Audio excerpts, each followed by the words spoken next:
జమ్మూ కాశ్మీర్‌లోని జమ్మూ ప్రాంతంలోని జమ్మూ ఏరియాలో ఉన్నటువంటి సిద్రా ప్రాంతంలో ఎన్ఐఏ ఆఫీస్ ఉంటది. అక్కడ ఒక్కసారిగా ఆళ్ళందరూ పరుగులు పెట్టాల్సొచ్చింది. ఎందుకంటే ఒక కుర్రోడు ఒక బొమ్మతో ఆడుకుంటున్నాడు. అది చూసినటువంటి వ్యక్తులు అది ఆహ్, ఈ అసాల్ట్ స్నైపర్ రైఫిళ్లలో వాడే టెలిస్కోప్ అట. అది తేలింది. కరెక్ట్‌గా ఎన్ఐఏ పక్కన ఉన్నటువంటి చెత్త కుప్పలో దొరికింది. అసాల్ట్ రైఫిల్స్‌కి, స్నైపర్ రైఫిల్‌కి వాడే టెలిస్కోప్ అనమాట. అదో బొమ్మగా భావించి ఆడు ఆడుకుంటున్నాడు. ఈ విషయం పోలీసుల దృష్టికి చేరడంతో అనుమానాస్పద వస్తువును స్వాధీనం చేసుకున్నారు. అది చైనాలో తయారైందని గుర్తించారు. దీంతో మొత్తం ఎన్ఐఏ పరుగులు పెట్టింది. పోలీసులు ఆ ప్రాంతంలో తనిఖీలు చేపట్టారు.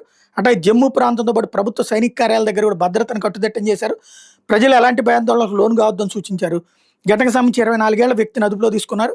ఏడాది ఏప్రిల్‌లో జరిగిన పహల్గామ్ ఉగ్రదాడి మీద ఎన్ఐఏ ఛార్జ్‌షీట్ దాఖలు చేసిన నేపథ్యంలోనే ఈ ఘటన వెలుగులోకి వచ్చింది. ఈ సంస్థ ఇటీవల ఢిల్లీలో చోటు చేసుకున్న కారు బాంబు పేలుళ్లకు సంబంధించి కూడా తేల్చింది.